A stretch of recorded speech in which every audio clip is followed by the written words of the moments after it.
यो मरिससमा भएर मैले भिडियो बनाउँदैछु साथी हो। जानकारीहरू पुर्याउनको लागि तपाईँहरूलाई मरिससको हावापानी यताउता नेपाल जस्तै नै छ, तर के गर्ने कम्पनीहरू टुट्दैछ। तपाईँहरूले 3 लाखदेखि 4 लाखतिर नआउनु होला। मैले तपाईँहरूलाई सुझाव दिएको छु हैन। यो हाइवे कम्पनी हो, हाइबिसी भन्छन्, हाइवे कम्पनी हो।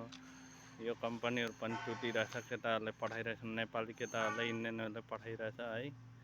तपाईँहरूले जान बुझेर 3-4 लाख तिरेर नआइदिनु होला, त्यही अनुरोध गर्दैछु म। र अर्को कुरा, गामाहरू बिसिसीहरू भन्छन् नि, त्यो कम्पनीहरू पनि धेरै टुटिरहेछ। तपाईँहरू सक्दो नआउनु होला। कुनै खाडी मुलुकमा गए पनि छुट्टीमा आउने जाने हुन्छ, यो देशबाट छुट्टी आउने जाने केही पनि हुँदैन। तपाईँहरूले आफै बुझेर आउनु होला।